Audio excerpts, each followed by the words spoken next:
আসসালামু আলাইকুম। প্রিসেপ্টরের এই ব্যতিক্রম আয়োজনে তোমাদের সবাইকে স্বাগতম। এইচএসসি পরীক্ষার্থী 2021, তোমরা যারা 2021 সালের এইচএসসি পরীক্ষার্থী ছিলে, তোমাদের পরীক্ষা অলরেডি শেষ।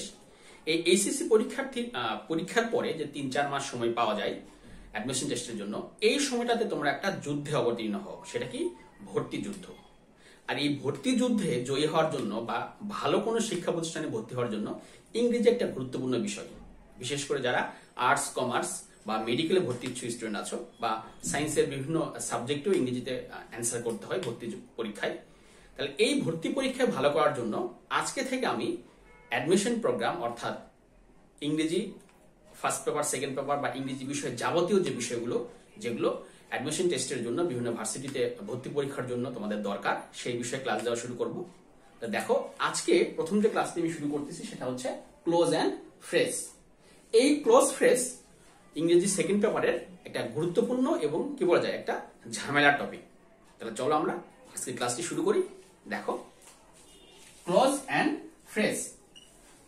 তোমরা যদি আমি প্রশ্ন করি ক্লোজ কি, তোমরা কি বলো? যে একটা বৃহত্তর বাক্যের ক্ষুদ্রতম অংশ। তাহলে ফ্রেজ কি? ফ্রেজটা হচ্ছে একটা বৃহত্তর বাক্যের ক্ষুদ্রতম অংশ। তাহলে পার্থক্যটা কোথায়? অবশ্যই পার্থক্য আছে। দেখো, আমি প্রথমে দুটো সেন্টেন্স লিখি। যেমন,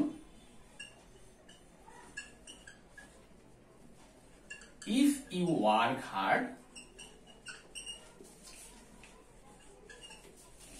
you will prosper in life. দেখো, এই সেন্টেন্সে দুটি অংশ আছে, কারণ মাঝখানে একটা কমা আছে। তাহলে কমার পূর্বে একটা অংশ, পরে একটা অংশ। তাহলে যদি আমি প্রথমে ক্লোজ নিয়ে আলোচনা করি, আমি ক্লোজের সংজ্ঞাটা কি বললাম? ক্লোজ হচ্ছে একটা বড় সেন্টেন্সের ক্ষুদ্র একটা অংশ। দেখো, এটা একটা অংশ, এটা একটা অংশ। আপাতত এইটুকু বুঝো, ক্লোজ হচ্ছে একটা বড় বাক্যের ক্ষুদ্র একটা অংশ। মনে করো এটা একটা ক্লোজ, এটা একটা ক্লোজ, তাই না? আচ্ছা, এখন আমরা একটু ফ্রেজে আসি। ফ্রেজ কি? ফ্রেজও একটা বৃহত্তর বাক্যের ক্ষুদ্র একটা অংশ। যেমন, আমি যদি আরেকটা সেন্টেন্স লিখি, by working hard I will prosper in life. দেখো, এই সেন্টেন্সেও কিন্তু দুটো অংশ আছে। একটা হচ্ছে বাই ওয়ার্কিং হার্ড, আর একটা হচ্ছে I will prosper in life.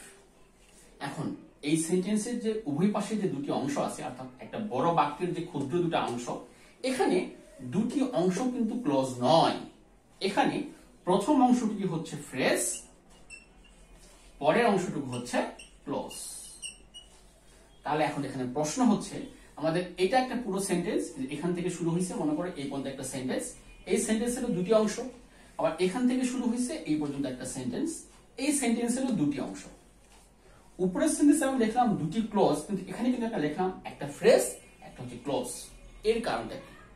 কারণ হচ্ছে ক্লোজের একটা নির্দিষ্ট শর্ত আছে। এই শর্তটা কি? শর্তটা হচ্ছে ক্লোজে অবশ্যই একটা সাবজেক্ট থাকবে। মনে করো, ক্লোজে অবশ্যই একটা সাবজেক্ট থাকবে, অবশ্যই একটা ফিনেট ভার্ব থাকবে। এখন তোমরা প্রশ্ন করতে পারো, ফিনেট ভার্ব কি? যদি তোমাদের ফিনেট, নন ফিনেট এই বিষয়ে সমস্যা থাকে, তাহলে আমার চ্যানেলে ফিনেট, নন ফিনেটের উপর একটা বিশেষ ক্লাস আছে, তোমরা অবশ্যই সেই ক্লাসটি দেখে নিও। তাহলে ফিনেট, নন ফিনেট সম্পর্কে যে ঝামেলাটা, সেই ঝামেলাটা দূর হয়ে যাবে। তাহলে আপাতত এইটুকু মনে রাখো, ফিনেট ভার্ব হচ্ছে যার বাংলা সমাপিকা ক্রিয়া, অর্থাৎ যে ভার্বটার গ্রামাটিক্যাল একটা চেঞ্জ আসে, যে ভার্বটা টেন্স মেইনটেইন করে, গ্রামার মেনে চলে। তাহলে ক্লোজ কি? অবশ্যই একটা সাবজেক্ট থাকবে, অবশ্যই একটা ফিনেট ভার্ব থাকবে। উপরে লিখি, অবশ্যই একটা সাবজেক্ট থাকবে, অবশ্যই একটা ফিনেট ভার্ব থাকবে। এই যে ইউ সাবজেক্ট, ওয়ার্ড ফিনেট ভার্ব। একইভাবে পরের অংশ দেখো, এখানে ইউ সাবজেক্ট, এখানে উইল প্রসপার হচ্ছে ফিনেট ভার্ব। তাহলে আমি কি বললাম একটু আগে? ফিনেট ভার্ব কি? যে ভার্বটা টেন্স মেইনটেইন করে। যেমন দেখো, ওয়ার্ক, ওয়ার্ক যদি ফিনেট ভার্ব হয়, তাহলে ওয়ার্ক এটা কোন টেন্স? অবশ্যই প্রেজেন্ট সিম্পল টেন্স, কারণ ইউ আছে সামনে। Work present simple form, verb one. একইভাবে দেখো, উইল প্রসপার, আমি এটাকে কি বললাম? এটাও হচ্ছে একটা ফিনেট ভার্ব, কারণ এটা টেন্স মেইনটেইন করে। এটা কোন টেন্স? ফিউচার সিম্পল, কারণ সামনে উইল আছে। তাহলে ফিনেট ভার্ব কি? যে ভার্ব টেন্স মেইনটেইন করে, টেন্সের গঠন অনুযায়ী চলে। এটা ফিউচার সিম্পল, এটা প্রেজেন্ট সিম্পল। তাহলে এটা একটা ফিনেট ভার্ব, এটা একটা ফিনেট ভার্ব। আর আমরা তো জানি যে ইউ, এটা কি? Subject pronoun, subject. তাহলে একটা সাবজেক্ট, একটা ফিনেট ভার্ব, এটা ক্লজ। একটা সাবজেক্ট একটা ফিনেট ভার্ব, এইটা ক্লোজ। তাহলে ক্লোজের শর্তটা কি, ক্লোজের গঠনটা কি? ক্লোজে অবশ্যই একটা সাবজেক্ট থাকবে, একটা ফিনেট ভার্ব থাকবে, অবশ্যই একটা সাবজেক্ট, অবশ্যই একটা ফিনেট ভার্ব। কিন্তু এই যে ফ্রেজ, এই ফ্রেজটাও হচ্ছে একটা বৃহত্তর বাক্যের ক্ষুদ্রতম অংশ, কিন্তু যেখানে কোনো সাবজেক্ট ফিনেট ভার্ব থাকবে না। যেমন দেখো এই যে এইটুক অংশতে আমি নিচে লিখেছি ফ্রেজ, এইটুক অংশে কোনো সাবজেক্ট আছে না? নেই। এখানে কিন্তু কোনো সাবজেক্ট নেই, ক্রস দিলাম, এখানে কোনো সাবজেক্ট নেই। একইভাবে এই অংশে কোনো ফিনেট ভার্ব আছে না? এখানে কিন্তু কোনো ফিনেট ভার্ব নেই। এখন বলতে পারো ওয়ার্কিং, ওয়ার্কিং তো নন ফিনেট, কারণ শুধু ওয়ার্কিং কি টেন্স মেইনটেইন করে? না। যদি সামনে অ্যামিজার থাকতো তাহলে প্রেজেন্ট কন্টিনিউয়াস হইতো, যদি সামনে ওয়াজ ওয়ার থাকতো তাহলে পাস্ট কন্টিনিউয়াস হইতো, সামনে শ্যাল বি উইল বি থাকলে ফিউচার কন্টিনিউয়াস হইতো, কারণ ওয়ার্কিং কন্টিনিউয়াস টেন্সে বসে। কিন্তু সামনে কি অ্যামিজার ওয়াজ ওয়ার কিছু আছে? নেই, তার মানে কিন্তু এটা টেন্স মেইনটেইন করে না। তো দেখো বাই ওয়ার্কিং হার্ড এইটুক অংশে, বাই ওয়ার্কিং হার্ড এইটুক অংশে কিন্তু কোনো সাবজেক্ট নেই, কোনো ফিনেট ভার্ব নেই। তাহলে ফ্রেজ হচ্ছে একটা বড় বাক্যের ক্ষুদ্র একটা অংশ যেখানে কোনো সাবজেক্ট ফিনেট ভার্ব থাকবে না। কিন্তু পরবর্তী অংশে দেখো, পরবর্তী অংশে কিন্তু সাবজেক্ট আছে, কি সেটা? আই। পরবর্তী অংশে কিন্তু ফিনেট ভার্ব আছে, কি সেটা? Will prosper. এটা কিন্তু ক্লোজ। তাহলে ক্লোজ ফ্রেজ সংক্ষেপে কি? দুটাই হচ্ছে একটা বড় বাক্যের ক্ষুদ্র একটা অংশ, একটা বড় বাক্যের এই যে ক্ষুদ্র একটা অংশ, কিন্তু শর্ত হচ্ছে ক্লোজে সাবজেক্ট ফিনেট ভার্ব থাকবে, ফ্রেজে কোনো সাবজেক্ট ফিনেট ভার্ব থাকবে না। আশা করি তোমরা বুঝতে পারছো।